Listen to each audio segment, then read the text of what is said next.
Queridos, eu quero trazer uma palavra que Deus colocou no meu coração. Gênesis, capítulo de número 43, apenas o versículo 30 e 31. Diz assim a palavra de Deus: José se apresentou e procurou.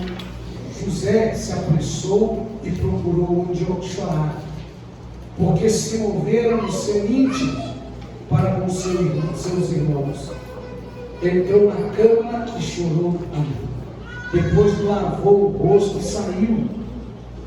Conteve-se e disse: servi a refeição. Amém. Pode ser. Queridos irmãos e irmãs, hoje eu quero pregar e falar sobre saúde emocional. Repita comigo: saúde emocional. Nunca vivemos uma geração tão doente nessa área como estamos vivendo. Nunca vimos tantas coisas acontecendo desencadeadas de um processo emocional destruído e acabar como está acontecendo nos nossos filhos. Essa semana, alguém disse para mim que houve uma nova tentativa de atentado a uma escola aqui no Pati. Que o menino levou uma faca para a escola com o desejo e o anseio no coração de esfaquear outros meninos e até mesmo professor e professora.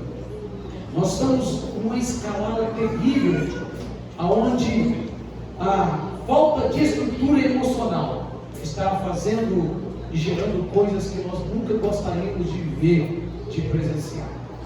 Pai matando filho, filho matando pai, mães matando filhos, filhos matando suas mães, e assim por diante. A gente vendo tantas coisas terríveis. Pessoas que talvez não matam fisicamente, mas matam com a língua, enfiaram em fofoca, contenda, discórdias. Pessoas que você para conversar com ela e ela logo mostra a amargura da sua alma. É como chupar um limão azedo. A gente logo faz careta. Sabe quando você para perto de alguém e tudo que aquela pessoa diz parece que vai amargurando a sua alma, e você tem que sair rápido, procurar um lugar rápido, senão vai acabar se contaminando. Mas sabia que muitas dessas pessoas somos nós. Nós gostamos de falar do outro, mas muitas vezes nós erramos.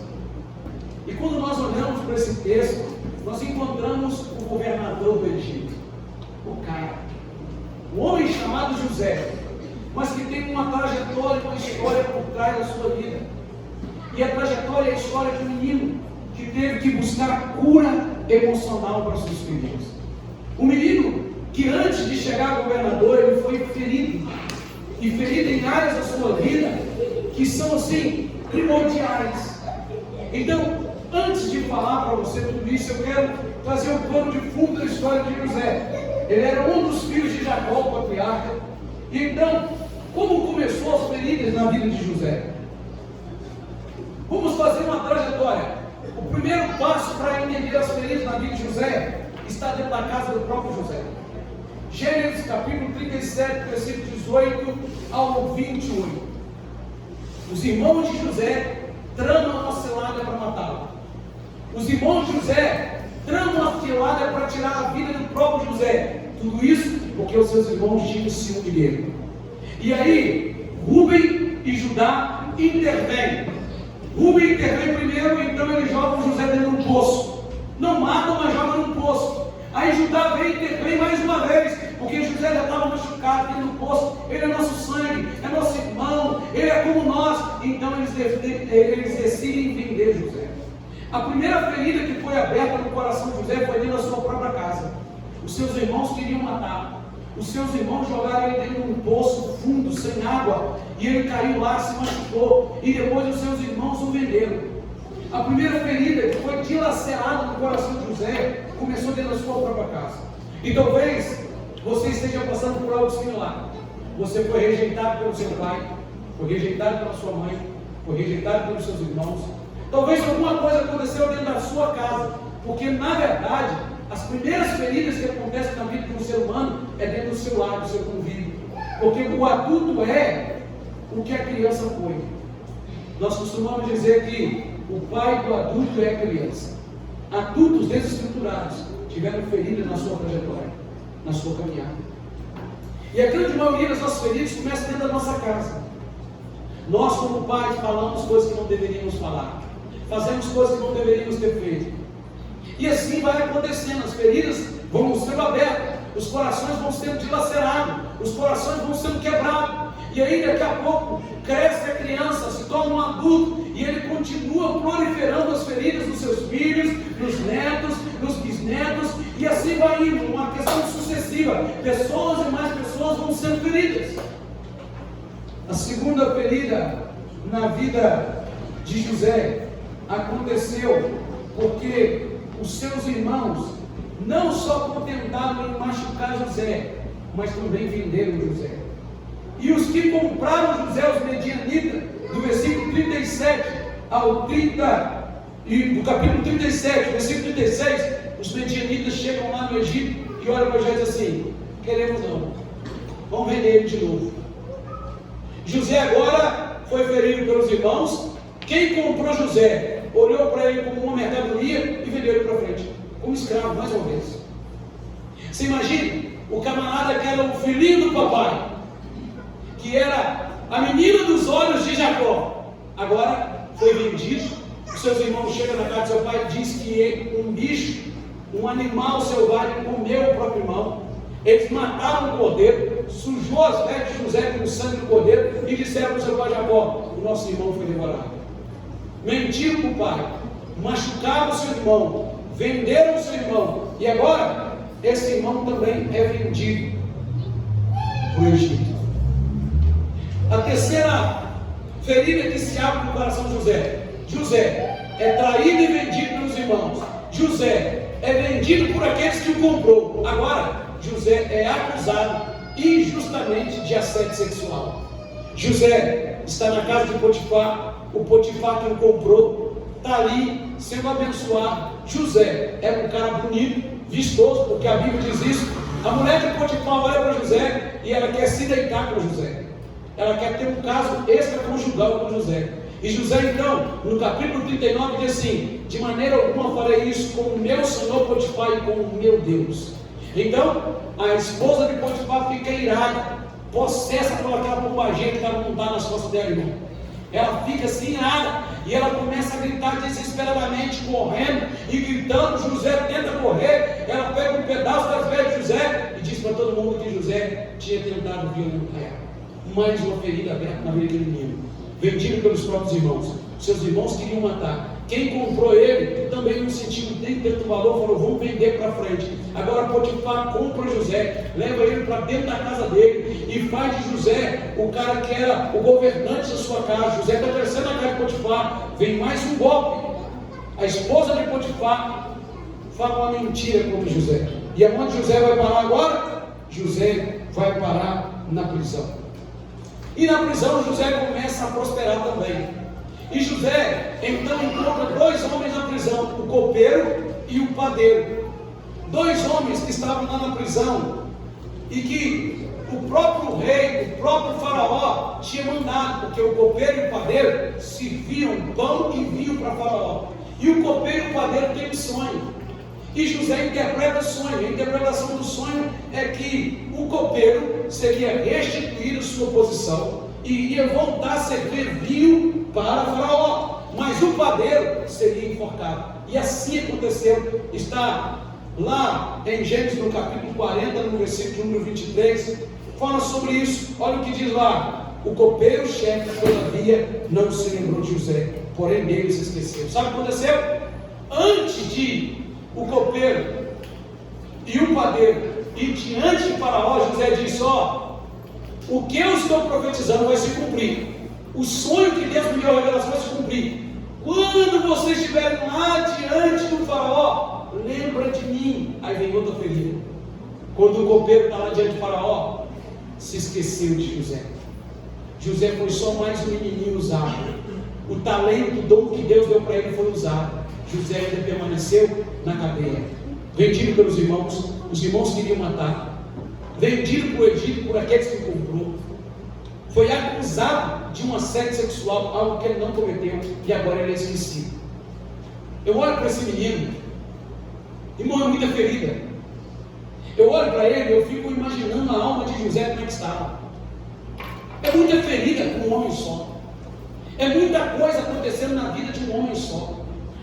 É muita coisa em volta, sabe? É como se ele estivesse todo dia sendo ferroado. É como se ele estivesse todo dia apanhando. É como se todo dia a vida estivesse dizendo para ele: pare com isso, sonhador. Não vai acontecer o que Deus te mostrou. Você está todo ferido, você está todo quebrado, você está todo machucado. Então desista desse Deus. É como se a vida dissesse para ele todos os dias. Mas José está lá, firme e forte naquilo que Deus tinha falado para ele. E a quarta e última ferida que eu vejo aqui na vida de José é o tempo. Porque a Bíblia diz, em Gênesis, no capítulo 37, no versículo 2, que José tinha 17 anos. E quando chega em Gênesis, no capítulo 41, no versículo 46, José se apresenta com 30 anos diante de Faraó. Então foram 13 anos de luta. Entre os 17 aos 30, foram 13 anos, José só apanhando. 13 anos só tomando couro. 13 anos os irmãos tentou matar ele. 13 anos assim, irmão.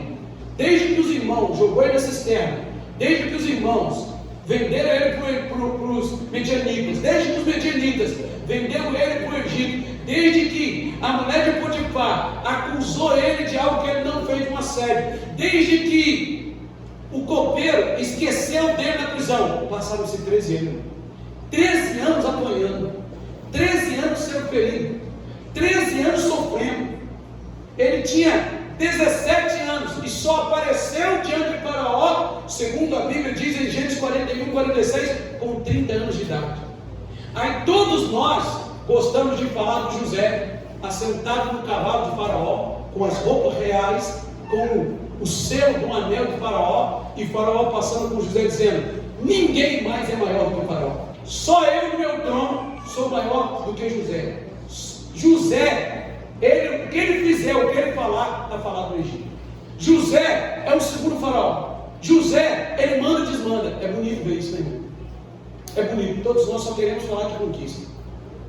Todos nós queremos chegar em lugares altos.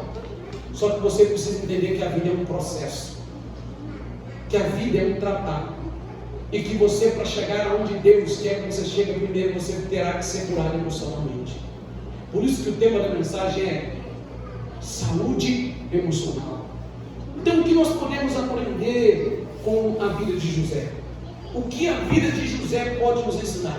O que fez com que José, no capítulo, no versículo que nós lemos, agora José está diante dos seus irmãos, José está diante daqueles que o feriram, que machucou. José está aí no capítulo 43, no versículo 30 que nós lemos, José chora. José sai para chorar. E daqui a pouco José lava o rosto, volta. E o que o José poderia fazer? Miseráveis, vou matar todos vocês. Vou acabar com a vida de vocês. Vocês não acreditaram em mim. O que José poderia fazer agora com a mulher de Potifar? Acabar com ela. Porque José agora era maior que Potifar. José era maior que seus irmãos. José era maior até do que o seu próprio pai. José só não estava em pé de igualdade só com o Faraó. O resto, José mandava, desmandava. Os sonhos de Deus estavam se cumprindo na vida de José. Os planos de Deus estavam se cumprindo. Agora, José era o cara. José era aquele que detinha o poder nas mãos. José agora poderia ter feito uma carnificina terrível. José poderia ter mandado matar um monte de gente. Então, por que ele não fez? Porque a alma dele estava curada. Por que ele não fez? Porque as suas emoções estavam tratadas. Sabe por que muitos de nós não chegamos ainda no lugar que Deus tem para nós? Porque você precisa ser curado nas suas emoções. Porque se muitos de nós chegarmos em algum lugar, vai querer pisar em pessoas, vai querer julgar com pessoas, vai querer fazer aquilo que não deveria fazer. Que você precisa ser curado, não. Você precisa ser tratado. O que nós encontramos agora não é o José da cisterna. O que nós encontramos agora não é o José escravo dos medianitas e nem dos egípcios, nem servo de Potifar, nem o José da prisão, mas é o José sentado no cavalo do Faraó, com as roupas reais, passando por todo o Egito, e Faraó mandando gritar, tocar trombeta: obedeçam a esse homem. Por quê? Porque José tinha revelado também o sonho de Faraó. Faraó olhou para José e viu nele não um menino depressivo, não um menino cheio de feridas, não um menino amargurado. A Bíblia em momento algum diz que José falou para Faraó o que tinha acontecido, até chegar o momento certo. Faraó olha para José e vê um homem cheio de Deus, um homem curado, um homem sarado. Sabe por que você não andou ainda? Porque você está choramingando aquilo que a tua mãe falou, que o teu pai falou, que o teu esposo falou, que a tua esposa falou. Hoje é noite da sua alma ser curada.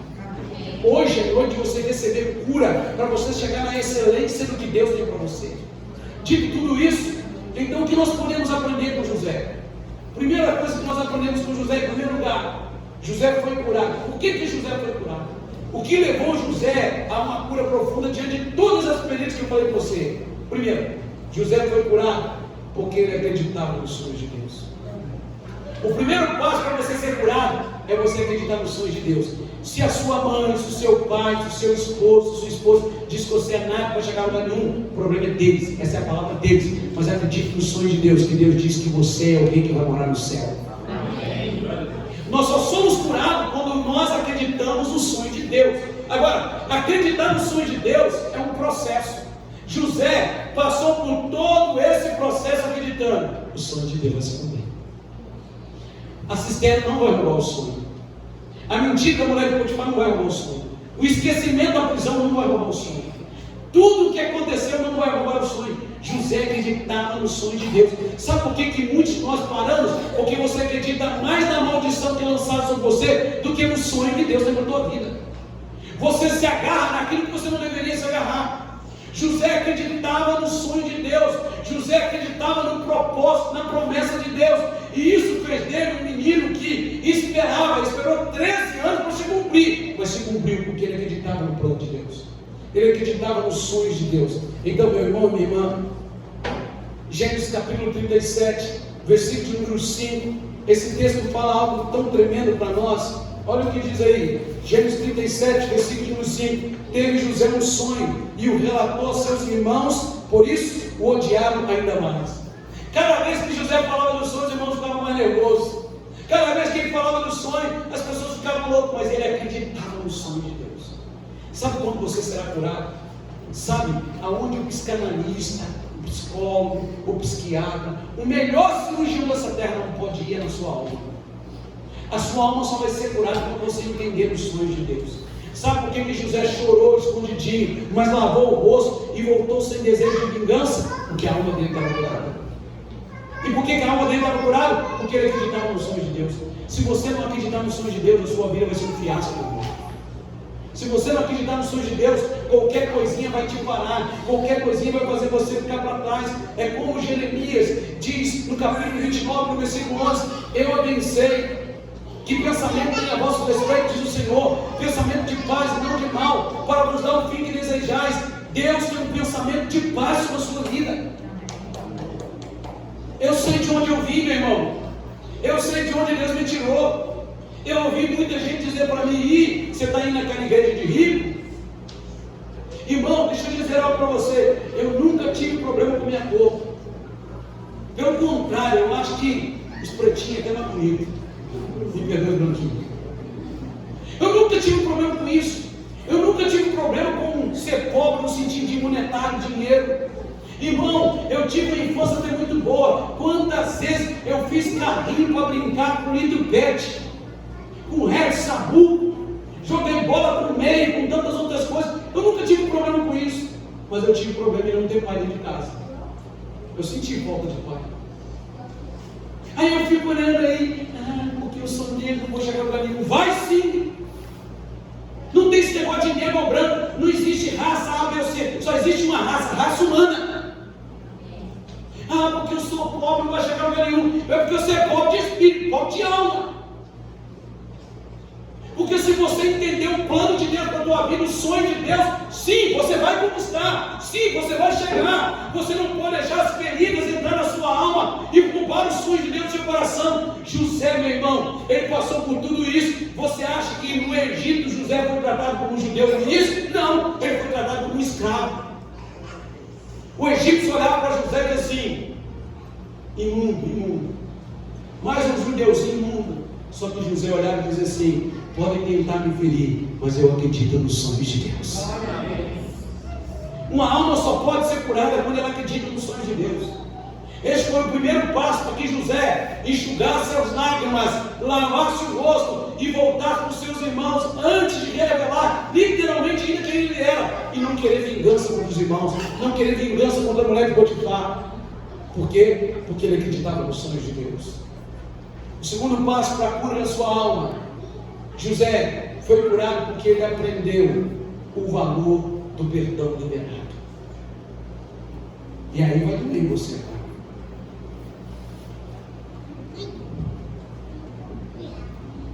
Diga para o seu irmão que está ao seu lado: chicote vai esquentar.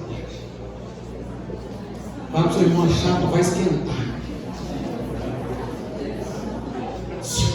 Ei, você está achando que vai para o céu esse ódio do seu coração? Só se for para o céu da boca da onça.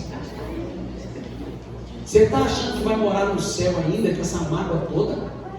Você nunca viu a oração do Pai Nosso, Mateus 6, não? Perdoa a nossa dívida como nós perdoamos. Aí você vai descer mais lá para baixo, porque se você não perdoar aquele que te ofendeu, também o Pai Celestial não te acabou, irmão. Sabe o que é o ódio? É você tomar uma garrafa de chumbinho achando que o outro vai morrer.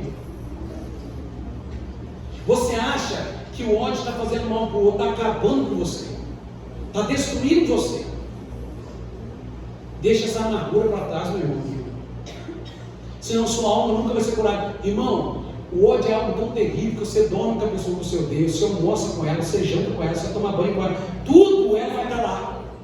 Se essa pessoa que você está odiando passar com um carrinho ali, anos 79, você pode estar com um carro 2023, zerinho, mas o carrinho de 79 ainda vai te incomodar, porque o negócio não é o carro, é o que está no seu coração, na sua alma.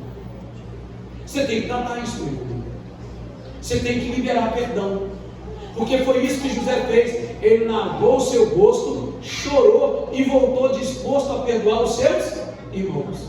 Voltou disposto a fazer diferente. Ele poderia matar os irmãos, poderia matar a mulher de Potifar, ele poderia ter feito uma carnificina total, mas ele lavou o rosto, ele se controlou e ele voltou para dizer para os irmãos que estava tudo bem, porque a sua alma estava curada.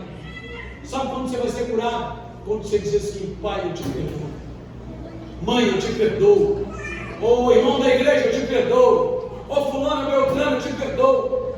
Sabe quando você vai ser curado? Senão você só vai ficar gastando dinheiro com psicólogo, psiquiatra, você vai tomar tudo quanto é tipo de remédio, você vai fazer um monte de coisa quando vai resolver. Eu não estou falando que você não tem que ir nesses. Vai, o psicólogo é bênção de Deus, o psiquiatra é bênção de Deus. Irmão, toda a área da medicina é bênção de Deus na tua vida, mas tem um limite para eles. Tem lugar que eles não vão conseguir chegar. Tem um pastor que eu conheci, capitão, na época era capitão do corpo de bombeiro, e dono da metade do hospital na Grande Vitória. E quando ele estava dando uma palestra para a gente, ele disse que entrou no consultório dele uma irmã que tinha profundas dores nessa área do abdômen, e fez tudo quanto é tipo de exame, não achava nada, mais nada.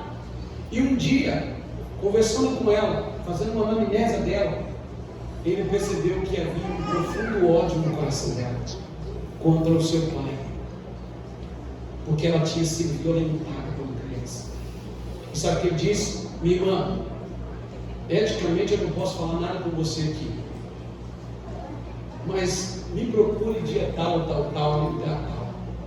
E ele disse: olha, eu já fiz todos os exames, já olhei tudo, você não tem nada, essas dores estão aí, mas eu já descobri o que você tem, o que as minhas máquinas do meu consultório não conseguiu ver, o que a minha experiência de médico não conseguiu ver, a minha vida cristã me fez ver, porque esse médico também é pastor.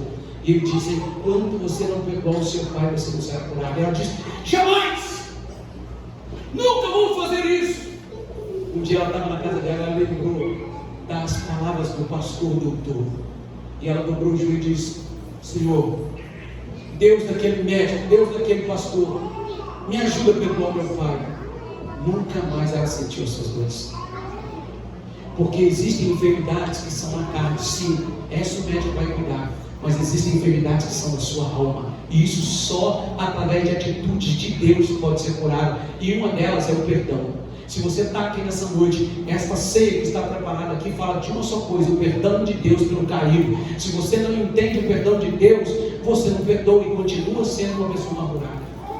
José, lembra? Olha o passo que eu falei para você. Olha quantas feridas José recebeu. Olha quantas feridas foram abertas. E sabe o que José fez? Perdoou os seus irmãos.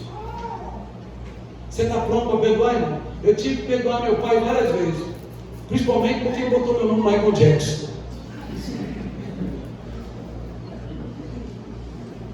Irmão, irmã, sabe qual é o grande problema? É que você acha que só as pessoas erram contra você. Deixa eu te dizer, quando um errou, você já pisou uns 10 lá atrás. Mas você quer que todo mundo te perdoe, mas você não quer perdoar não. José, meu irmão, entendeu isso. Quando ele olhou para os irmãos, ele chorou. Ele limpou o seu rosto. Ele foi para uma câmara escondida, pensou, repensou, creio eu que ele orou, e ele voltou. Quando ele voltou, o seu semblante já estava diferente. Ele voltou pronto para perdoar, ele voltou pronto para fazer diferente do que os irmãos tinham feito. E isso fez de José um homem que tocou o coração de Deus, um homem diferente, um homem emocionalmente curado, um homem emocionalmente sadio. Sabe por que muitos de nós estamos aqui emocionalmente destruídos? Porque ainda não aprendemos a perdoar. Você vai ter que sair aqui nessa noite entendendo isso. Pastor, mas fulano já morreu. Então, perdoe a si mesmo por ter um diabo que já morreu, que já foi. Senhor, eu não tenho mais nada com ele, que ele já foi. Mas, Senhor, eu quero dizer que isso não vai ficar mais no meu coração. Eu te peço, Senhor, limpa-me de dentro para fora. Porque senão você vai continuar fazendo o que você acha que me fizeram de mal para você. Você está replicando para outras pessoas. Sabe por quê? Porque você precisa emocionalmente ser curado. E isso vai acontecer quando você perdoar. Deus te trouxe aqui hoje para você ouvir isso. Deus te trouxe aqui para dizer para você: você precisa urgentemente perdoar. Porque se você morrer do jeito que você está, você pode conhecer o texto bíblico, você pode orar, você pode vir na igreja, você pode entregar dízimo, você pode entregar oferta, mas se você continuar com essa amargura no seu coração, você não vai despertar na glória. Você precisa se libertar disso. José, a maior conquista dele não foi derrubar homens como Davi derrubou. A maior conquista de José não foi vencer guerras como Sansão venceu e tantos outros. A maior conquista de José foi entender o plano de Deus para a vida dele. A Bíblia não diz que ele matou pessoas, que ele foi um grande guerreiro, mas a Bíblia diz que esse menino soube perdoar os seus irmãos. E José, como eu disse para vocês, o Antigo Testamento é a sombra do Novo. José é uma das maiores tipificações de Cristo. Foi traído pelos irmãos, Cristo também foi. Foi vendido pelos irmãos, Cristo também foi. E perdoou os irmãos, Cristo também perdoou. Os passos de José para a cura precisam acontecer na sua vida. Primeiro, acreditar nos sonhos de Deus. Segundo, aprender a perdoar. Sabe o que a minha Bíblia diz sobre isso? Provérbios, capítulo de número 15, 13. O coração alegre formoseia o rosto, mas a todo o coração, a toda a alma, a tristeza do coração abate até o espírito. Sabe por que você está do jeito que está? Porque você está numa amargura chamada ódio. Você precisa perdoar. E não vem com essa história que tem que ser o outro, não, é você. Não, se ele não vier daqui, eu vou te dizer que não é desculpa não. Qual a diferença de desculpa e perdão? Alguém sabe? Desculpa, ela só cabe quando eu faço alguma coisa com você sem querer. Passei, pisei no seu pé, eu não queria fazer isso. Me perdoa, me desculpa. Agora, quando eu te maltrato e te machuco, o que eu quero, eu tenho que te pedir perdão. E você tem a obrigação de me perdoar. Não é eu vou pensar, não. É para hoje, é para agora. Porque se você não perdoar, você vai continuar emocionalmente destruído. Você pode estar bem na sua empresa, você pode estar comprando carro novo, você pode estar comprando casa nova, você pode aparentemente estar bem para todo mundo. Mas só você e Deus sabe como que essa amargura está corroendo a sua alma. Faz de você uma pessoa azeda. Deus quer mudar a sua história. Esse foi o segredo de José. Irmão, eu já aconselhei muita gente nesses 19 anos e meio aí de vida ministerial. E o tanto de gente amargurada que eu já encontrei, mas que quando perdoou, liberou perdão, mudou, irmão, até o sorriso, até a face, mudou tudo. Quem está entendendo, diga amém? O terceiro passo para a cura de José. José foi curado porque ele tinha certeza de que Deus estava no controle absoluto da sua vida. Sabe por que José foi curado? Porque ele tinha uma certeza: essa cova não é por acaso, essa fúria dos meus irmãos não é por acaso, essa mulher do Potifar não é por acaso, essa prisão não é à toa. Sabe, José não olhava para os acontecimentos dizendo: o azar. Mas que azar, hein? Só azar. Não, José olhava e dizia assim: Deus está nesse negócio. Eu não estou entendendo agora, eu estou sofrendo, mas Deus está trabalhando. José tinha plena convicção do controle de Deus. Sabe por que nós não somos curados? Porque nós queremos estar no controle, porque nós queremos governar nossa história. Não seja tolo, meu irmão. Não seja tolo, minha irmã. Você não controla a sua história. Ontem, uma menina tão abençoada, minha filhada, ligou para mim chorando. E ela me chama de Timar. Timar, o que foi, minha filha? Você está chorando? O senhor está vivo? Da Silva ainda. O senhor está vivo? Eu sonhei que o senhor tinha morrido. E sonhei isso. Não, minha filha, estou vivo de mais era quanto? Eu tenho que morrer esse dia, não, só se o senhor me chamar. Mas sabe, a morte causa um pavor em nós, irmão. Ela, por me amar, ligou desesperado de tão real que foi o sonho. Você e eu não estamos no controle de nada.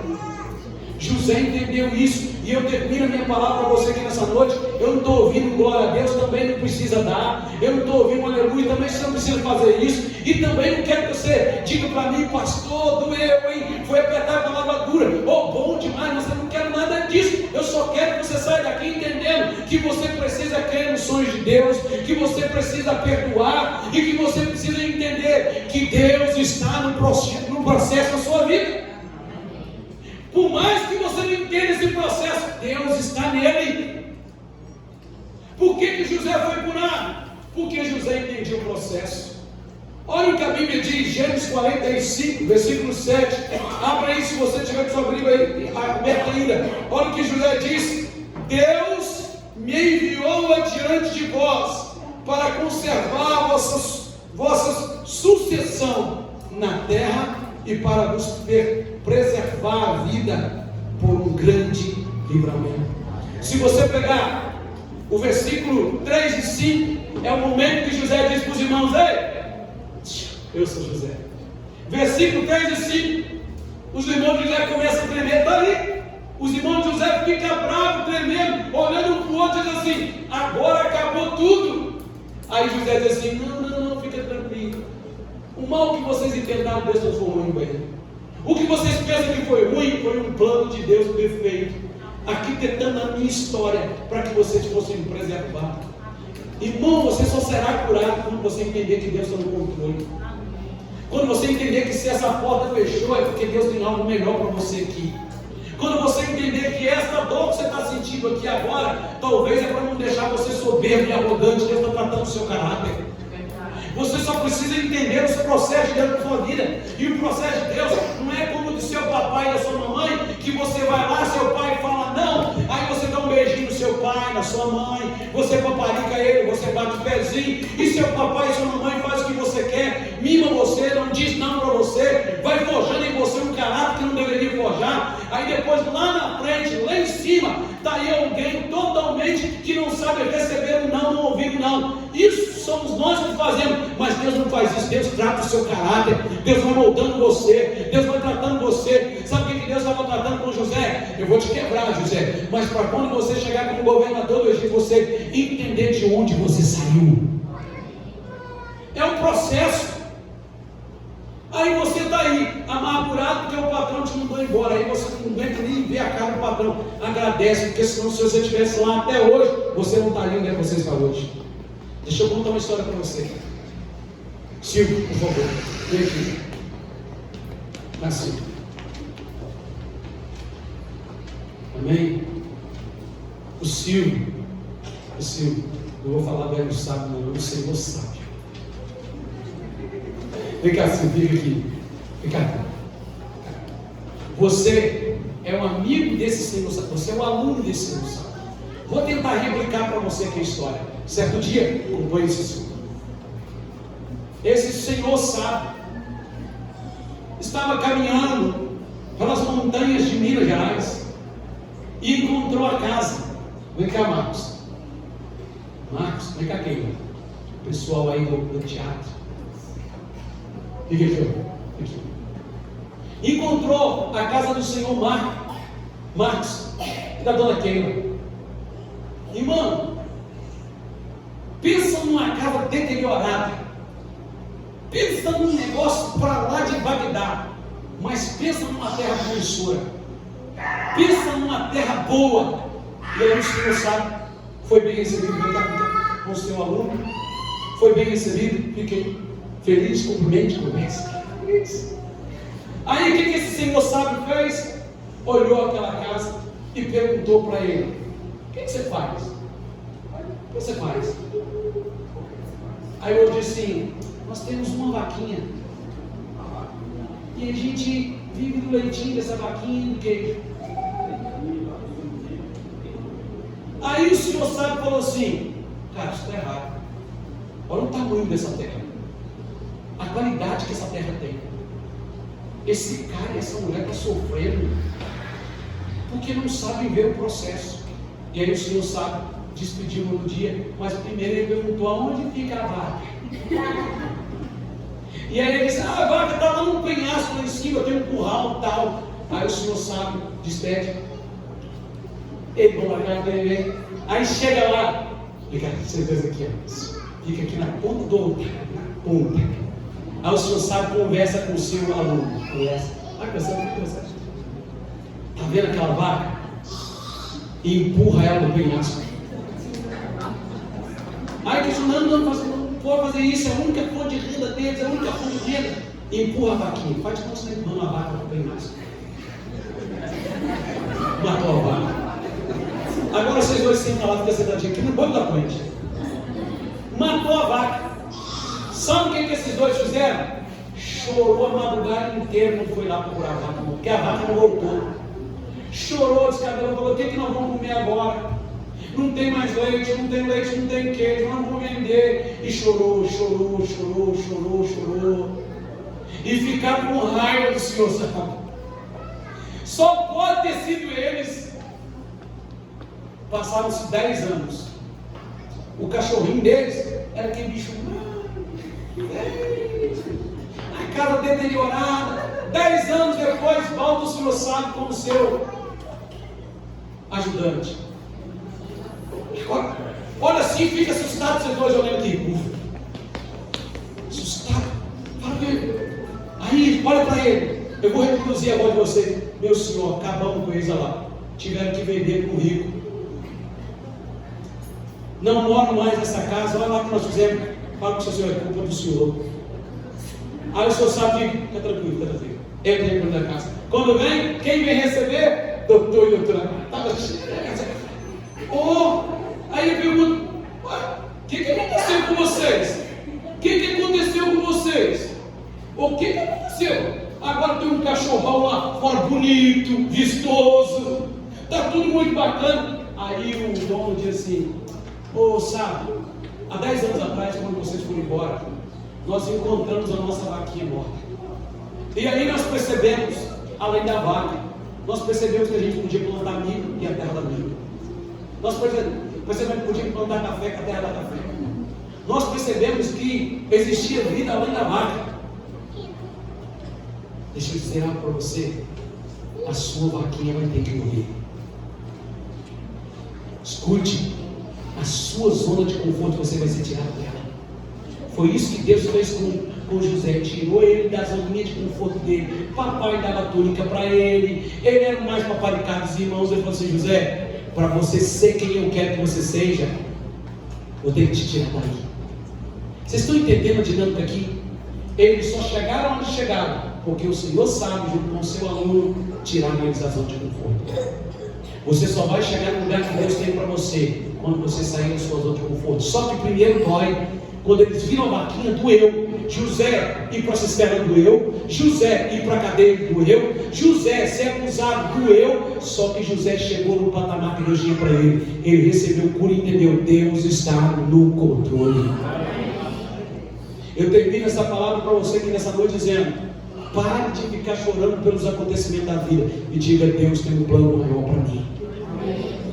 Alguma vaquinha vai ter que morrer, alguma coisa vai ter que sair da sua vida. Mas enquanto você ficar, se esses dois ficassem com raiva o Senhor sabe, do seu aluno, eles não tinham plantado milho, eles não tinham plantado café, eles não tinham descoberto o potencial da terra. Então, pare de ficar reclamando da porta que fechou, pare de ficar reclamando daquele que te feriu, pare de ficar reclamando. Levante, creia nos planos de Deus, porque Deus vai te surpreender.